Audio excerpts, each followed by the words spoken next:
Nous terminons donc aujourd'hui notre série intitulée « Inébranlable en 2026 ». Et j'ai gardé le meilleur pour la fin. Parce qu'aujourd'hui, nous allons voir la véritable source de notre stabilité. La raison pour laquelle nous pouvons prétendre à être inébranlables en 2026. Ce n'est pas en dehors de notre portée, c'est à notre portée.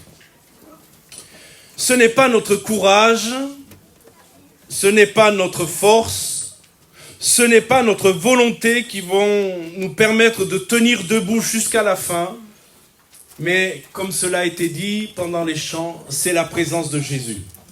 C'est sa présence, et uniquement sa présence, qui nous permettra de demeurer inébranlables durant cette année 2026. Les 2 dernières semaines, nous avons vu le courage, vous vous souvenez, de Shadrach, Meshach et Abednego, des hommes courageux qui ont refusé de se prosterner alors que la foule entière se prosternait. Eux, ils ont refusé de se prosterner, ils se sont tenus debout, déclarant ainsi qu'il n'y avait qu'un seul Dieu dans leur vie, et ce Dieu, c'était le Dieu d'Israël, qui est notre Dieu aussi ce matin. Nous avons admiré leur foi, n'est-il pas vrai? Quelle foi, quel courage.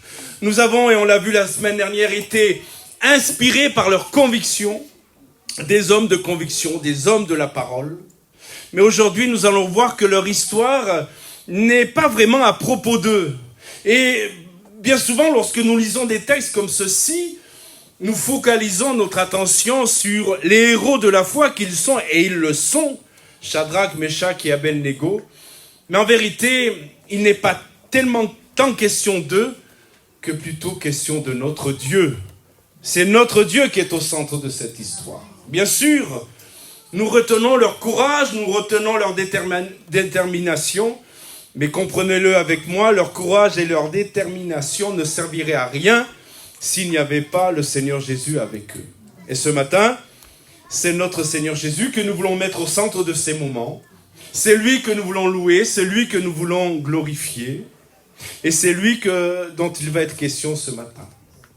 Voici la promesse que je veux vous donner ce matin pour toute l'année 2026. Dieu ne nous promet pas de nous épargner de toutes les fournaises, mais il promet d'être avec nous dans chacune des fournaises. Et c'est cette promesse qui va nous rendre inébranlables en 2026. Prions le Seigneur quelques instants avant d'ouvrir notre Bible dans Daniel chapitre 3. Prions ensemble. Seigneur, révèle-toi à nous ce matin. Montre-nous que tu es le Dieu qui marche avec nous dans le feu. Que cette vérité, Seigneur, transforme notre perspective des défis, des combats que nous aurons à livrer et que certains livrent déjà en 2026. Que ta présence soit notre force. Que ta présence soit notre appui. Que ton nom soit notre force. Nous te prions, Père, au nom de Jésus, ton Fils. Amen. Ouvrons nos Bibles dans Daniel chapitre 3. Nous allons faire des lectures régulièrement, donc gardez votre Bible ouverte. Nous lisons à partir du verset 19. Daniel chapitre 3, verset 19. Je reviens rapidement dans le contexte. Nous en avons parlé dimanche dernier, c'est pas si éloigné que cela, mais peut-être est-il nécessaire de rappeler que Shadrach, Meshach et Abednego ont refusé de se prosterner devant la statue que Nabuchodonosor avait fait. Et rappelez-vous, on l'a vu la semaine dernière, il leur a donné une deuxième chance. Vous vous souvenez de ça? Pour voir si leur conviction était vraiment établie, et malgré la porte de sortie, la sortie de secours, ils ne l'ont pas empruntée et ils sont restés fermes dans leur conviction. Et on a laissé nos amis à ce moment-là. Maintenant, verset 19, il est dit sur quoi Nabuchodonosor fut rempli de fureur. Ah, il a la haine, hein. Il a la haine parce qu'il y a 3 jeunes Hébreux qui résistent à son autorité, qui refusent de se prosterner, qui refuse de faire comme tout le monde, et voilà qu'il est rempli de fureur. Il est même dit, elle changea de visage en tournant ses regards contre Shadrach, Meshach et Abednego. Vous voyez la haine qu'il y a sur son visage. Oh mes amis, ce matin, J'aimerais vous dire que le diable a de la haine pour les chrétiens qui tiennent bon. Le diable est en fureur pour les chrétiens qui refusent de se prosterner devant lui, de l'adorer ou de se laisser contaminer par l'esprit du monde. Il a de la haine. Et ne soyons pas étonnés, mes frères et sœurs, des combats que nous pouvons rencontrer, des difficultés que nous pouvons rencontrer, parce que sa haine n'est pas simplement une menace, mais il peut mettre en œuvre des choses pour nous attaquer. Mais on le verra dans quelques instants.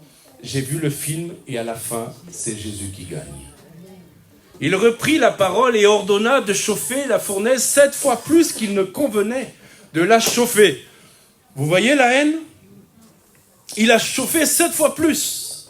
Puis il commanda à quelques-uns des plus vigoureux soldats de son armée de lier Shadrach, Meshach et Abednego. Comprenez que les liens étaient hyper serrés. C'est les plus costauds qui ont mis les liens sur ces trois. Donc ces liens étaient forts, ils ne pouvaient s'en dégager et il ordonna de les jeter dans la fournaise ardente. Ces hommes furent liés, vêtus de leurs caleçons. La remarque et le détail est étonnant, mais on en parlera tout à l'heure, de leurs tuniques, de leurs manteaux, de leurs autres vêtements, et jetés au milieu de la fournaise ardente. Comme l'ordre du roi était sévère et que la fournaise était extraordinairement chauffée, la flamme tua les hommes qui avaient jeté Shadrach, Meshach et Abednego. Ce jour-là, c'était pas bon d'être l'employé de Nebuchadnezzar. Et ils ont été,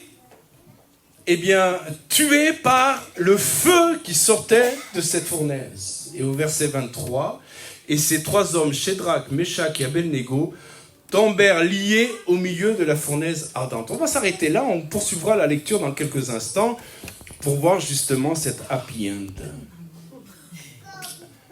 La fournaise était réelle, mes amis. Ce n'est pas du virtuel, c'est la réalité. Le feu est extraordinairement, la fournaise est extraordinairement chauffée, à tel point que ceux qui ont jeté Shadrach et Meshach sont morts sur le coup, 7 fois plus qu'à l'ordinaire, et voilà que ces 3 hommes sont liés, jetés dans le feu. Frères et sœurs, remarquez ce que Dieu n'a pas fait. Il n'a pas arrêté Nebuchadnezzar. Dieu aurait pu arrêter Nebuchadnezzar. Crise cardiaque ou je ne sais trop quoi. Dieu aurait pu le faire. Et faire que cet homme qui a tellement de haine puisse mourir sur le coup, et ainsi Shadrach, Meshach et Abednego échapper au supplice du feu. Non, il ne l'a pas fait. Il n'a pas non plus refroidi la fournaise. Au lieu de passer à 160 degrés, il aurait pu baisser à 12 degrés. Le thermostat, il aurait pu baisser le thermostat. Mais il n'a pas baissé le thermostat. Il n'a même pas empêché ces hommes d'être jetés dans le feu par, je ne sais pas, un orage de grêle, quelque chose qui aurait fait que, le supplice n'ait pas lieu. Non, mes amis, ils ont été jetés dans le feu. Et c'est une leçon pour nous en 2026. Dieu n'a pas promis de nous épargner toutes les épreuves. Il n'a pas promis que notre foi nous protégerait de toutes les difficultés. Il n'a pas promis que notre obéissance éliminerait toutes nos souffrances. Parce que mes frères et sœurs, il faut quand même être honnêtes ce matin. Et s'il y a un lieu où nous devons être sincères et honnêtes, c'est dans la maison de Dieu. Faire tomber le masque et accepter de dire que parfois, lorsque nous sommes jetés dans les fournaises et dans les épreuves, nous nous questionnons. Et nous nous interrogeons en disant, mais Seigneur, qu'est-ce que j'ai fait pour subir ça? Si vous ne l'avez pas fait, c'est que vous êtes des chrétiens extraordinaires et je prie le Seigneur que j'ai votre niveau de spiritualité. Mais soyons honnêtes. Quand on sert Dieu, qu'on est fidèle, qu'on marche avec Dieu, on s'interroge, on se dit, mais pourquoi il m'arrive ça? Pourquoi moi? Regarde Seigneur, je suis engagé dans ton œuvre. Je fais une parenthèse, c'est justement parce que tu es engagé dans son œuvre. C'est justement parce que tu es quelqu'un qui est en train, de déjouer les attaques de l'adversaire. Tu es en train, de combattre l'ennemi qui voudrait, tyranniser tout le monde, parce que tu t'es levé comme une sentinelle et que tu as dit non, moi, je te combattrai.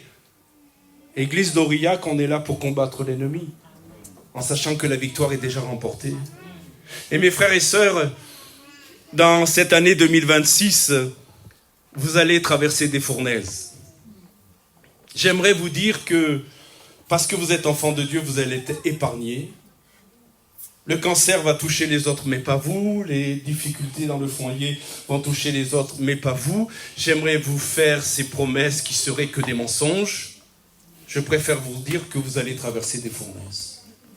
Oh, un frère me le rappelait au téléphone lorsque je prenais des nouvelles. Il me rappelait que j'avais dit en début d'année que l'année 2026 va être une année difficile. Je l'ai dit en début d'année. C'est vrai ou pas? Et je vous ai dit, préparez-vous. Préparez-vous. Vous allez connaître cette année la différente fournaise, la fournaise de l'opposition. Certains la connaissent déjà parce qu'ils veulent marcher avec Jésus, parce qu'ils veulent s'engager avec Jésus. Ils sont en train de vivre de l'opposition dans leur famille, dans leur foyer. Alors que, parce qu'ils vivaient dans le monde, ils ne dérangeaient pas, mais maintenant qu'ils veulent marcher avec Jésus, eh bien, il y a de l'hostilité même dans leur propre famille. Les enfants sont hostiles. On peut connaître de l'hostilité dans le travail. Parce que mes amis, même si nous n'affirmons pas notre foi, la réalité c'est que Jésus vit en nous. Et lorsque nous allons au travail, la présence de Jésus dérange, car la lumière a toujours dérangé les ténèbres. Au travail, dans notre famille, avec vos amis, l'opposition est réelle. Et disons-le clairement, l'opposition est douloureuse. Il y a aussi la fournaise de la perte. Vous avez choisi l'obéissance.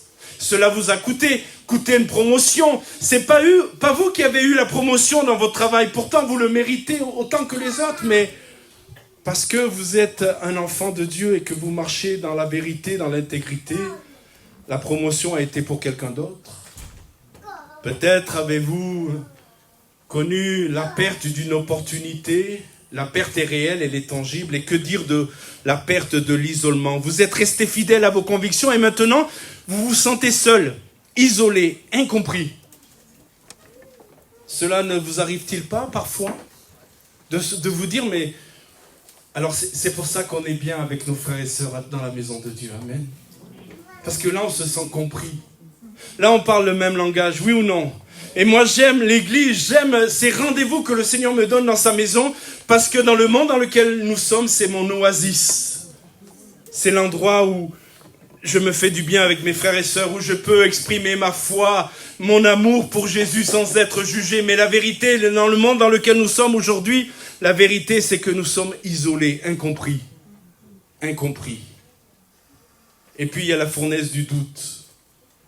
Qui n'a jamais douté ici ce matin? Si vous n'avez jamais douté, je peux vous dire que votre tour va venir. Je ne le souhaite pas, mais c'est la réalité. Les épreuves sont venues et vous commencez à vous demander ce que je disais il y a quelques instants, mais tu es où, Dieu, dans cette affaire? Tu es où? Qu'est-ce que tu fais? Pourquoi tu ne m'as pas protégé? Pourquoi mon ski ma chaussure n'a pas déchaussé? Pourquoi? Tu étais où, Dieu? Et nous pouvons en arriver à se poser la question, et c'est la plus terrible des questions, selon la réponse qu'on donne, c'est: est-ce que ça en vaut vraiment la peine? Est-ce que ça en vaut vraiment la peine de marcher avec Dieu pour vivre ce que nous vivons? Je peux vous dire, mes frères et sœurs, que ça en vaut la peine. La chaleur est intense. Le texte nous dit que les soldats sont morts juste en s'approchant de l'ouverture de la fournaise.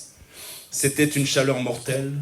Et parfois, nos fournaises en 2026 seront si intenses que nous nous demanderons comment nous allons survivre. Et peut-être certains ont connu déjà ce type de fournaise, oui ou non. Passez par des moments où vous dites, mais est-ce que je vais survivre? La pression est tellement écrasante, la douleur est tellement aiguë, le désespoir s'installe dans nos cœurs. Ce n'est pas parce que nous sommes de mauvais chrétiens, c'est parce que nous sommes des femmes comme les autres, avec nos faiblesses, avec nos combats, avec nos luttes. Et dans ces moments, nous devons nous rappeler ce qu'on va démontrer ce matin, que si Dieu n'a pas promis qu'il n'y aurait pas de fournaise, il a promis quelque chose de bien meilleur. Écoutez-moi bien, sa présence. c'est bien meilleur que la fournaise. Regardez versets 24 et 25 maintenant. Le Dieu qui descend avec nous dans notre fournaise. Alors le roi Nebuchadnezzar fut effrayé et se leva précipitamment. Il prit la parole et dit à ses conseillers, « N'avons-nous pas jeté au milieu du feu 3 hommes liés ?» Ils répondirent au roi, « Certainement au roi. » Il pose la question quand même. Il dit, « J'en vois 4, on va y venir. Je suis en train d'en voir 4, mais l'ordre que j'ai donné, c'était bien Shadrach, Meshach et Abednego. Il y a un 4e qui ne s'était pas prosterné, que vous avez dû jeter, donc il pose la question. Et les conseillers lui disent, c'est bien 3 qu'on a jeté. C'est bien 3. Il reprit et dit, eh bien, je vois 4 hommes sans lien. Regardez bien, on va regarder tout ça en détail. Rappelez-vous, ils ont été jetés dans le feu. C'est les plus vigoureux qui ont mis les liens. Donc les liens devraient rester. Mais quand Nebuchadnezzar les regarde, il les voit sans lien, qui marchent au milieu du feu, qui n'ont point de mal, et la figure du 4e, dira-t-il, ressemble à celle d'un fils des dieux. Nebuchadnezzar, c'est pas un fils des dieux, c'est le fils de Dieu. Alléluia. C'est pas un fils des dieux, c'est le fils de Dieu. Imaginez la scène, mes frères et sœurs.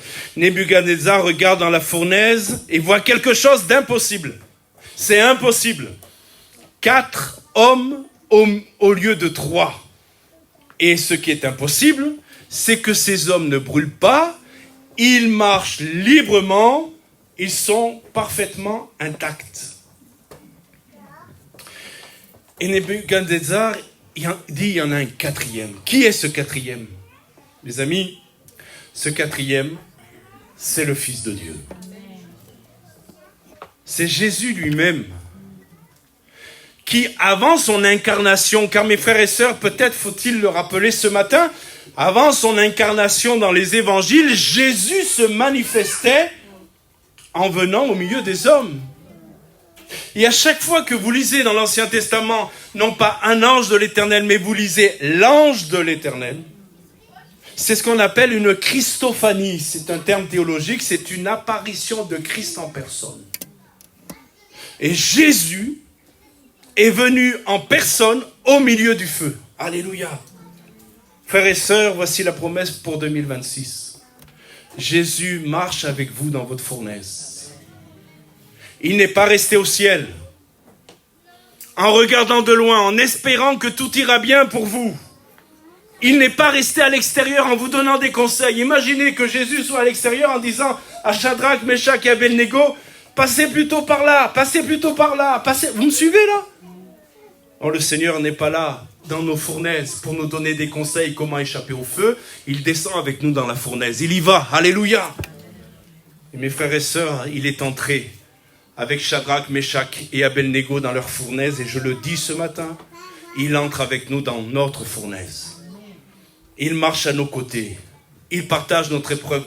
Il y a un verset tellement beau dans Ésaïe 43. Je le lis, verset 2. « Si tu traverses les eaux, je serai avec toi. Et les fleuves, ils ne te submergeront point. Si tu marches dans le feu, tu ne te brûleras pas. Et la flamme ne t'embrasera pas. » Amen. Maintenant, remarquez ce que j'ai souligné dans ma lecture tout à l'heure. Il est dit au verset 25 qu'il marchait sans lien. Ah, mes amis, le Seigneur ne les a pas simplement gardés du feu, il les a déliés. Écoutez-moi bien, cela aurait été déjà extraordinaire d'être protégé des flammes et sortir des flammes en ayant les mains liées dans le dos. Mais mes amis, quand Jésus fait quelque chose, il ne le fait pas à moitié. Il fait tout parfaitement et complètement. Et la parole de Dieu me dit qu'il marchait sans lien. Les cordes qui les liaient ont été consumées, mais pas eux. La fournaise a détruit ceux qui les emprisonnaient, mais pas eux. En 2026, écoutez-moi bien, la présence de Jésus dans vos épreuves va brûler les peurs qui vous paralysent. Mes frères et sœurs, on a tous peur. Il paraît qu'il y a des dames qui ont peur des souris. Il y a peut-être des messieurs qui ont peur des souris aussi. Mais en dehors de cette phobie des souris, il y a d'autres peurs qui sont peut-être moins évidentes, mais qui terrassent notre foi, notre âme. La peur du lendemain, la peur d'une guerre. Quand nous regardons les actualités, nous sommes confrontés à des nouvelles qui font que nous nous interrogeons si la France ne va pas rentrer en guerre.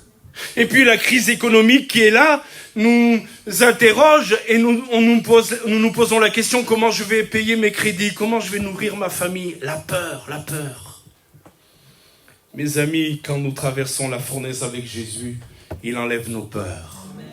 Les liens de la peur disparaissent. Alléluia. Le Seigneur aussi permet les fournaises pour nous libérer de nos dépendances, de nos addictions. C'est là, dans le feu, que nous comprenons que ce qui est essentiel, c'est la présence de Christ dans notre vie.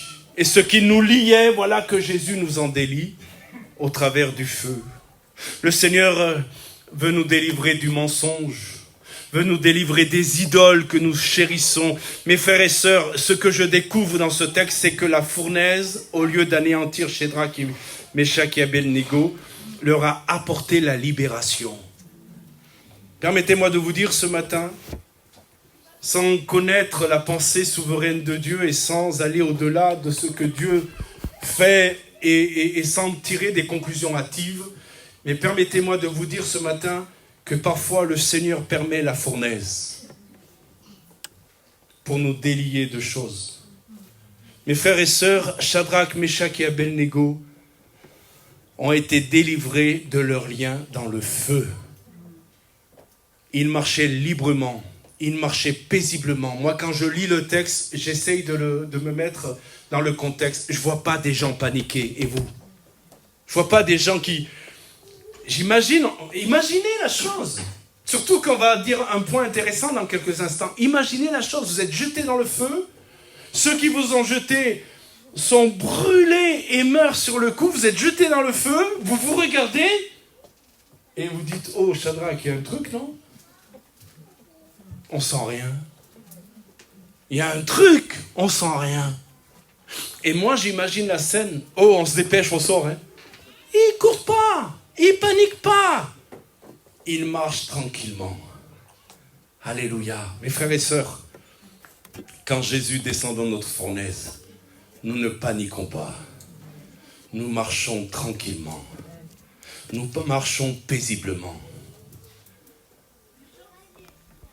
Mes frères et sœurs, parfois il faut passer par des moments difficiles pour lâcher prise.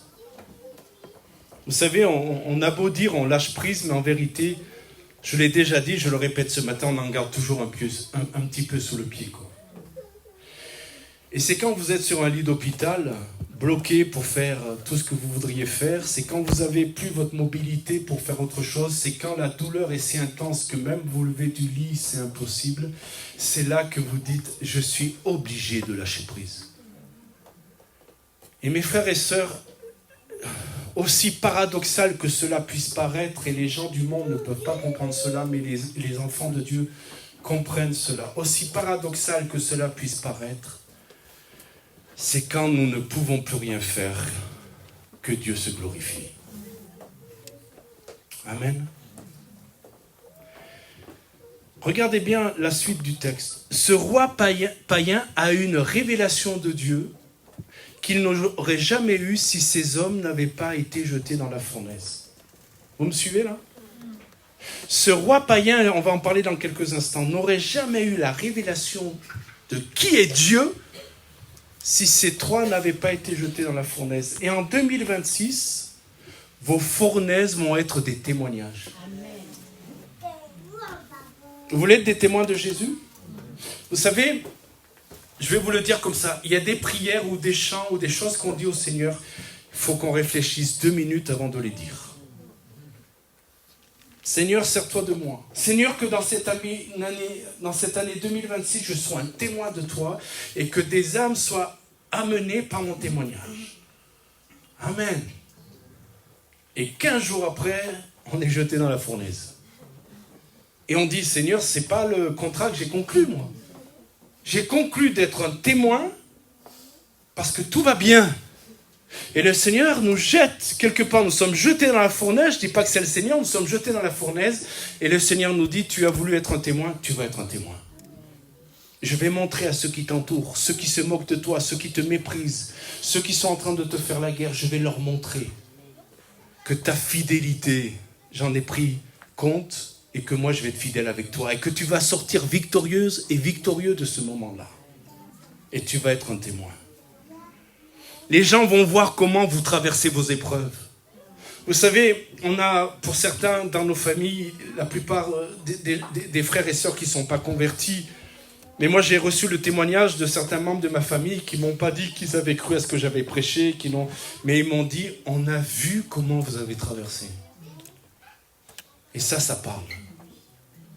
Mes frères et sœurs, est-ce que vous avez réalisé, et je voudrais qu'on y vienne maintenant, est-ce que vous avez réalisé que le texte ne dit pas que Shadrach, Meshach et Abednego ont vu le quatrième? Le texte ne dit pas ça. Observer, analyser, appliquer. Pour ceux qui étaient à la formation. Le texte ne dit pas que Shadrach et Meshach et Abednego ont vu le quatrième. Le texte nous dit que c'est le roi qui l'a vu. Eux, ils étaient dans le feu, ils traversaient le feu, mais ils n'ont pas vu le quatrième. Parce que mes amis, quelque part, ce qui comptait, c'est que la présence de Dieu garde Shadrach, Meshach et Abednego, mais ce qui comptait vraiment, c'est que le roi le voit, lui, le quatrième. Est-ce que vous me suivez? Et parfois, dans cette année 2026, vous ne serez même pas conscient que Jésus est avec vous. On peut tous le dire ce matin. On a traversé des épreuves, des fournaises. On savait que Jésus était avec nous, mais on n'en était pas conscient. On ne ressentait pas sa présence. Vous êtes avec moi là? Vous l'avez expérimenté? Et dans cette année 2026, vous n'allez peut-être pas le voir, même s'il est là, vous ne le sentirez pas, même s'il est là, vous penserez être seul, mais vous n'êtes pas seul. Parce qu'il est là, il est toujours là. Mais par contre, ceux qui sont autour de vous vont le voir. Mes frères et sœurs, pour aller vers la fin de mon message, qui va durer 1h30 encore, que Dieu soit béni, alléluia. La délivrance a été complète. Je disais tout à l'heure que quand le Seigneur fait quelque chose, il ne le fait pas à moitié. Quand le Seigneur guérit un boiteux, il est tellement guéri qu'il court dans le temple et il saute et il loue Dieu. Sécurité sociale, tu vas faire des économies car il n'y aura pas de rééducation. Quand il ressuscite un mort, il n'en fait pas une loque qui va pendant 1 mois devoir subir des interventions humaines. Non, quand il ressuscite un mort, il se met à table, il mange, il est ressuscité. Mes frères et sœurs, je voudrais vous dire ce matin que quand Dieu intervient, il le fait parfaitement. Regardez la description de leur état. Le feu n'a eu aucun pouvoir sur leur corps. Les cheveux de leur tête n'étaient pas brûlés. Si vous avez déjà fait des barbecues, vous avez fait des barbecues? Levez la main. C'est pas un péché, hein? Vous savez que quand vous faites un barbecue et que la femme est un peu forte, si vous avez la barbe, ça peut vous cramer un peu la barbe. Leurs vêtements n'étaient pas endommagés. Et je disais tout à l'heure, et le Seigneur donne des détails étonnants, jusqu'au caleçon. Rien n'a été brûlé. Pas besoin de changer la garde-robe. Alléluia. Et il ne sentait même pas l'odeur de la fumée. Faites un barbecue. Ou si vous avez une cheminée chez vous, que vous venez au culte le matin, vous avez allumé le feu, on va vous dire, ah, t'as une cheminée chez toi, comment tu le sais? Ça sent la fumée. Oh mes amis, c'est une délivrance complète. C'est une délivrance totale, c'est une délivrance miraculeuse. Pas de traces de brûlure, pas une odeur de fumée. Et en 2026, quand Dieu vous fait traverser la fournaise, il va vous en sortir transformé, pas détruit. Écoutez-moi bien, transformé, pas détruit. Purifié, mais pas consumé. Comme le buisson qui brûlait, mais qui ne se consumait pas. Et mes frères et sœurs, l'intention de Dieu, c'est pas qu'on se consume, c'est qu'on soit purifié. Je disais il y a quelques instants, il y a des prières et des chants qu'il faut faire attention lorsque nous les chantons ou nous les formulons. Parce que quand nous demandons au Seigneur de nous purifier, il va le faire. Il peut le faire au travers du feu. Mais pas pour nous détruire, pour nous purifier. Et moi je prie le Seigneur qu'il purifie notre Église. Alléluia. Que tout ce qui est impur soit brûlé par le feu de l'Esprit et purifié par le nom de Jésus. Je le dis parce que Jésus revient bientôt. Et il revient chercher une Église qui aura été purifiée, qui aura accepté le feu de Dieu pour être purifiée. Fortifiée mais pas brûlée. Écoute-moi bien mon frère, ma soeur, le diable voudrait ou voudra te faire croire que c'est fini pour vous. Mais savez-vous que le diable est le père du mensonge? Tout ce qu'il dit n'est que mensonge. Il ne dit jamais une vérité. Le diable voudrait te faire croire que c'est fini. Ce n'est pas fini, écoute-moi bien, et Dieu, tu vas en sortir plus fort. Et ça il ne le sait pas. Ça, il ne le comprend pas. Seul Dieu est omniscient.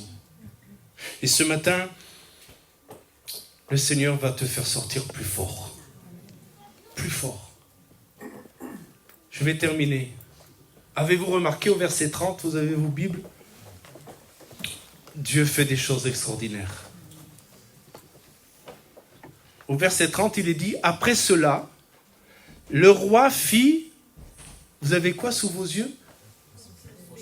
Anéantir Shadrach, Meshach et Abednego parce qu'ils avaient résisté au feu, il les a fait décapiter.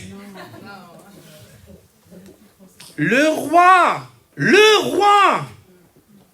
fit prospérer Shadrach, Meshach et Abednego dans la province de Babylone. Mes amis, ils sont sortis avec une promotion du roi. Non seulement ils ont survécu, mais la Bible nous dit qu'ils ont prospéré. Leur obéissance n'a pas mis fin à leur carrière, elle l'a élevée. Écoutez-moi bien, pour vous qui vous inquiétez, de ne pas avoir négocié avec la vérité, de ne pas avoir transigé dans votre intégrité professionnelle, de ne pas avoir, abdiqué comme tout le monde abdique, laissez-moi vous dire que votre fidélité va être récompensée. La fidélité n'a pas été punie, elle a été récompensée. Frères et sœurs, en 2026, ne pensez pas que votre obéissance à Dieu va ruiner votre vie. T'inquiète pas, si tu as été correct et que ça va pas en ce moment, les affaires, c'est difficile, t'inquiète pas. Vaudrait mieux t'inquiéter si tu n'avais pas été correct. Vaudrait mieux que tu tourmentes ton âme parce que tu n'as pas été droit devant Dieu. Mais si tu as été droit devant Dieu, laisse-moi te dire que ton Père dans le ciel, il va faire ce qu'il faut pour toi. Et il va te bénir. Oui, l'obéissance peut coûter cher. Pendant un temps, mais Dieu sait comment vous promouvoir. Dieu saura comment vous positionner. Dieu, écoutez-moi, saura transformer votre fournaise en tremplin. Alléluia. Nebuchadnezzar loue publiquement le Dieu de ces trois hommes. Regardez versets 28 et 29, on va conclure avec ça. Vous allez me dire, ça fait 10 fois que tu conclus. Ouais, mais moi j'ai entendu un jour un pasteur sud-américain qui a dit qu'un bon prédicateur avait 15 conclusions. Donc il vous en reste 5 encore. 28 et 29. On le lit, regardez bien. C'est extraordinaire. Nebuchadnezzar prit la parole et dit, béni soit le Dieu de Shadrach, de Meshach et d'Abednego, lequel a envoyé son ange. Bon, lui, il ne sait pas que c'est le Fils de Dieu. Et délivré ses serviteurs qui ont eu confiance en lui. Témoignage, ils ont eu confiance. Et qui ont violé l'ordre du roi et livré le corps plutôt que servir et d'adorer aucun autre Dieu que leur Dieu. Voici maintenant l'ordre que je donne. Tout homme, écoutez-moi bien. Renversement de situation. Happy end. Tout homme à quelque peuple, nation ou langue qu'il appartient, qui parlera mal, écoutez-moi bien, pas de Shadrach, de Meshach et d'Abednego, car le sujet, ce ne sont pas eux, le sujet, c'est Dieu. Je l'ai dit en introduction. Qui parleront mal du Dieu de Shadrach, de Meshach et d'Abednego, sera mis en pièces, et là, sa maison sera détruite en état d'immondice, parce qu'il n'y a aucun autre Dieu qui puisse délivrer comme lui. Après cela, le roi fit prospérer Shadrach, Meshach et Abednego dans la province de Babylone. Amen. Oh mes amis, ce roi païen est en train de louer publiquement le Dieu de ces trois hommes. Je ne dis pas qu'il s'est converti, mais il a émis un décret. Vous imaginez, il a fait venir ces hommes de loi en disant, vous émettez un décret là, vous l'écrivez, maintenant. Et le décret, on l'a lu ensemble, protégeant tous ceux qui vont adorer le Dieu de Shadrach, Meshach et Abednego. Et disant à tous ceux qui ne l'adoreront pas, en tout cas qui diront du mal de ce Dieu-là, seront punis de mort. Écoutez-moi bien, mes frères et sœurs, leur témoignage a changé un empire. Mes frères et sœurs, une église qui est fidèle, qui est intègre, peut changer une nation. Entendez, mes frères et sœurs? Peut changer une ville, peut changer un département, peut changer un pays. Des gens vont être touchés par votre témoignage. Des vies vont être changées par votre témoignage. Des générations vont être influencées par votre témoignage. Alors, pour conclure, 4 choses. 4 clés pour être inébranlable en 2026. Voulez-vous ces clés? Voulez-vous ces clés? Premièrement, cultivez la conscience de sa présence. Vous serez inébranlable en 2026 dans la mesure où vous êtes conscient que Dieu est avec vous. À chaque fois que votre cœur, que l'ennemi vient vous dire « mais Dieu n'est pas avec toi », tu déclares la parole de Dieu qui dit qu'il sera avec toi tous les jours jusqu'à la fin du monde. C'est pas ce que tu sens qui compte, c'est la parole de Dieu qui compte. Pratiquez la présence de Dieu au quotidien. Commencez chaque journée en reconnaissant « Seigneur, tu es avec moi aujourd'hui. » Amen. Je connais un pasteur qui, lorsqu'il ouvre les yeux, la première chose qu'il dit, c'est « Bonjour Jésus ». C'est bête, hein? Alors je ne sais pas sa femme à côté si elle est jalouse, mais il ouvre les yeux et il dit « Bonjour Jésus ». C'est un truc auquel je ne pense pas, moi. Mais il commence sa journée en disant « Jésus, tu es là. Dès mon réveil, tu es là. » Et mes frères et sœurs, pendant la nuit, il était là aussi. Commencez chaque journée en déclarant que Jésus est avec vous. Dans chaque situation difficile, rappelez-vous, je ne suis pas seul, Jésus est avec moi dans ma fournaise. Terminez votre journée en réfléchissant. Faites rapidement le bilan de votre journée. Résumez-la rapidement dans votre esprit. Dites, mais là, Jésus, tu es là. Là, tu étais là, Jésus. Là, tu étais là, Jésus. Amen. Ensuite, changez votre perspective sur les épreuves. Deuxième clé. Arrêtez de voir les épreuves comme des punitions. Ça, c'est ce que le diable voudrait vous faire croire et c'est ce que les intégristes religieux voudraient vous faire croire. Tu es un mauvais chrétien parce que ça va mal dans ta vie. Mes frères et sœurs, je vous supplie de ne jamais le dire parce que vite vous allez connaître qu'on peut être un bon chrétien et avoir des problèmes dans la vie. Faites attention. Mais changez de perspective les épreuves qui vous arrivent. Regardez pas ce qui vous arrive comme des punitions, mais comme des opportunités. Des opportunités de voir Dieu agir. Des opportunités d'être purifié. Des opportunités de témoigner de votre foi. Alléluia. Et puis, 2 choses encore. Ancrez-vous dans une communauté. Mes frères et sœurs, je vais le répéter. Et le répéter encore, vous ne traverserez pas l'année 2026 seul. Vous avez besoin du troupeau. Vous avez besoin d'une église. Amen. Vous avez besoin de vos frères et sœurs. Des frères et sœurs qui prient pour vous. Une église qui vous soutient. Une église qui vous encourage. Et peut-être une église qui vous dit en ce moment, ça ne va pas, frère. Tu tournes mal. Mais je ne suis pas là pour te juger, je suis là pour t'aider. Si tu veux, on va prier ensemble. Pour que ça aille mieux. Alléluia. Et garder une perspective éternelle. Vous savez, le diable voudrait tellement qu'on focalise sur nos problèmes temporaires. Souvenez-vous que cette fournaise est temporaire, mais que la récompense est éternelle. Écoutez-moi bien, ça coûte parfois d'obéir au Seigneur. Mais je vais vous dire ça comme ça. Ça va vous coûter beaucoup plus de ne pas obéir. Vous me suivez là? Ça va vous coûter d'obéir au Seigneur. Mais de ne pas obéir, ça va vous coûter beaucoup plus. 2 Corinthiens 4, 17 nous dit « Car nos légères afflictions du moment présent produisent pour nous, au-delà de toute mesure, un poids éternel de gloire. » Mes frères et sœurs, je suis désolé de vous dire, mais je vais le dire comme ça, vous n'aurez pas votre récompense sur cette terre. Vous ne l'aurez pas sur cette terre. Si vous l'attendez, vous allez l'attendre longtemps. Si vous voulez que les gens vous applaudissent, vous mettent comme un roi, vous ne l'aurez pas. Par contre, il vous attend une récompense dans le ciel. Et je vous assure, elle va être belle, cette récompense. On va commencer bientôt une étude sur les jugements de Dieu. On parlera de ces récompenses que le Seigneur va accorder à ses enfants. Alors, mes frères et sœurs, on va se tenir dans la prière. Nous avons passé 3 semaines ensemble à étudier Daniel 3. Permettez-moi de vous poser la question ultime. Allez-vous être inébranlable en 2026 ? La décision vous appartient. Vous ne pouvez pas contrôler les fournaises qui viendront. Vous ne pouvez pas contrôler les pressions que vous allez affronter.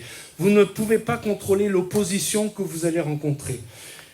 Mais vous pouvez contrôler votre réponse. M'entendez ? Ça, c'est à notre niveau. Vous pouvez décider maintenant que vous allez rester ferme, que vous allez faire confiance à Dieu, que vous allez marcher avec lui, peu importe où ce chemin vous mène. La promesse de Dieu, voici la promesse que le Seigneur laisse sur notre cœur, Matthieu 28, 20. Et voici, je suis avec vous tous les jours, jusqu'à la fin du monde. Pendant que je prie, je vous invite à faire 3 choses. Premièrement, identifier la fournaise que vous traversez. Nommez-la. Deuxièmement, dites au Seigneur, je suis convaincu que tu es descendu avec moi dans ma fournaise en ce moment. Tu es avec moi. Troisièmement, engagez-vous à rester inébranlable. En 2026, quel qu'en soit le coup. Terminons par la prière. Père Céleste, merci pour cette histoire puissante et merveilleuse de Shadrach, de Meshach et Abednego. Merci pour leur exemple. Mais surtout, merci Jésus, parce que tu es celui qui marche avec nous dans nos fournaises. Seigneur, le personnage central de cet événement, ce n'est pas Shadrach, Meshach, Abednego, ce n'est pas Nebuchadnezzar, c'est toi Jésus. C'est toi le personnage central de ce monde, de ce passage. Et Seigneur, en ce début d'année 2026, nous nous engageons devant toi. Nous choisissons d'être inébranlables. Nous le choisissons non pas par nos forces, mais parce que tu es celui qui descend avec nous dans notre fournaise. Non pas parce que nous sommes courageux, mais parce que tu es fidèle. Seigneur, fortifie nos cœurs, fortifie nos convictions, rends-nous inébranlables. Que 2026 soit marqué par notre fidélité, que notre génération soit connue comme une génération de disciples inébranlables, que le monde voit Jésus en nous, marchant avec nous dans chaque fournaise que nous allons traverser. Nous te prions, Père, au nom de Jésus, celui qui était avec Shadrach, Meshach et Abednego est celui qui est avec nous et qui est avec nous tous les jours, selon ta promesse, jusqu'à la fin.